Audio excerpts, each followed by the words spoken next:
ఆరోగ్యం అంటే natural food. Nature మంత్ర ఇప్పుడే మీ ఇంటికి తెచ్చుకోండి. సముద్ర తీరానికి భారీ తిమింగలం కొట్టుకొచ్చింది. విశాఖ యారాడ బీచ్లో కొట్టుకొచ్చిన లార్జ్ బ్లూ వేల్ని చూసేందుకు స్థానికులు ఆసక్తి చూపించారు. 350 కేజీల బరువు, 15 అడుగుల పొడవు ఉన్నటువంటి ఈ బ్లూ వేల్ ఇంతకుముందు కూడా మనం చూసాం.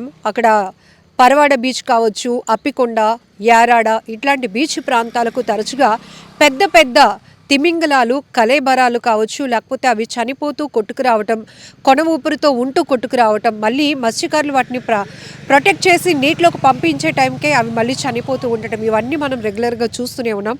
మత్స్యకారులకు కామన్ కావచ్చు, కానీ చూసే స్థానికులకు మాత్రం అది కాస్త ఇంట్రెస్ట్గానే అనిపిస్తుంది. ఎందుకంటే అంత భారీ స్థాయి తిమింగలాలు ఒడ్డుకు కొట్టుకు రావటం అనేది అరుదే. కాబట్టి అలాంటి తిమింగలాలు చూసేందుకు ఎగబడుతున్నటువంటి జనం కూడా ఉన్నారు. సో ఈ వీడియో ఇప్పుడు సోషల్ మీడియాలో కూడా వైరల్ అవుతోంది. ఒక రకంగా చెప్పాలంటే ఇలా మత్స్య సంపద మృత్యువాత పడ్డానికి, అంతరించిపోతూ ఉండటానికి కూడా బిహైండ్ చాలా కారణాలు ఉన్నాయి. అందులో ముఖ్యంగా పర్యావరణం విపరీతంగా పొల్యూషన్ అవుతోంది ఇప్పటికే. సో మత్స్యకారుల వలకి అనేక రకాల అరుదైన జాతి చేపలు చిక్కుతున్నప్పటికీ కూడా అవి ప్రాణాలతో లేకపోతూ ఉండటం కూడా మనం గమనించవచ్చు. కొన్ని సందర్భాల్లో మత్స్యకారులు చేపల కోసం వేసే వలకల్లో ఆ వలకి, ఆ నెట్కి చాలా చెత్త చెదారాలు, ప్లాస్టిక్ సంబంధించినవి కూడా పడుతూ ఉంటాయి. అంటే ఏ స్థాయిలో మనం పొల్యూషన్ ఏ రేంజ్లో ఉందో కూడా అర్థం చేసుకోవచ్చు.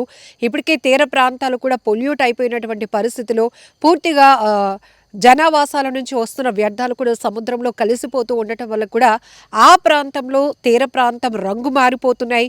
విపరీత ధోరణి. ఎందుకంటే జనరల్గా సాగర తీర ప్రాంతం అనేటప్పటికీ చాలా అందంగా ఉంటుంది. ఒక ఆహ్లాదమైన అనుభూతిని ఇవ్వాల్సినటువంటి పరిస్థితులు కాస్త విభిన్నంగా మారిపోతున్నాయి.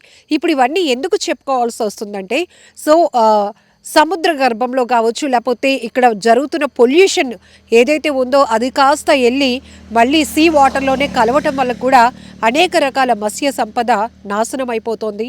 ఒక్కొక్కసారి చూస్తాం కదా, కొన్ని సీజన్స్లో చిన్న చిన్న చేప పిల్లలు వేలాదిగా ఒడ్డుకు కొట్టుకొచ్చి గిలగిలా కొట్టుకుంటూ ఉండడం, ఇవన్నీ కూడా చూస్తుంటే చాలా బాధేస్తోంది. మరి మత్స్యకారులు అయితే కనుక సముద్రమే వేటే ఆధారంగా జీవిస్తున్న మాకు ఇవన్నీ కూడా చాలా బాధాకరంగా అనిపిస్తున్నాయి. ఎందుకంటే రేర్, అందులోనూ అంతరించిపోతున్నటువంటి జాతుల్లో తిమింగలాల సంఖ్య కూడా ఉండటం చాలా బాధాకరం. అందులో అప్పుడప్పుడు ఇలా విశాఖ తీర ప్రాంతానికి సువిశాలమైన తీర ప్రాంతం ఉన్నటువంటి బీచ్, అనేక బీచ్లు కలిగి ఉన్న ఋషికొండ, ఆర్కే బీచ్, అప్పికొండ, యారాడ, గంగవరం ఇట్లా అనేక బీచ్ ప్రాంతాలు ఉన్నటువంటి విశాఖ చుట్టుపక్కల పరిసర ప్రాంతాల్లోనే ఏదో ఒక తీరానికి అప్పుడప్పుడు ఇలాంటి భారీ తిమింగలాలు కొట్టుకు రావటం, అవి ప్రాణాలతో కూడా లేకపోవటం అనేది మరింత బాధ కలిగిస్తోంది.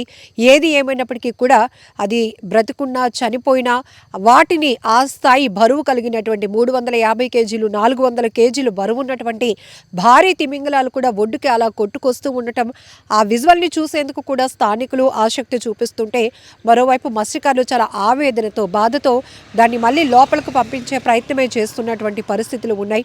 సో విజువల్లో చూస్తున్నారు కదా, అంత భారీ పరిమాణంలో ఉన్నటువంటి ఇట్లాంటి తిమింగలాలు అంతరించిపోతూ ఉండటం, చనిపోతూ ఉండటం చాలా ఆందోళన కలిగించేటటువంటి అంశం. ఇప్పటికే పర్యావరణ నిపుణులు, పర్యావరణవేత్తలు, మేధావులు హెచ్చరిస్తూ ఉన్నారు. మనం ఏదైతే చేస్తున్నామో ప్రకృతికి అది మళ్ళీ తిరిగి మనకి ఇస్తుంది అని.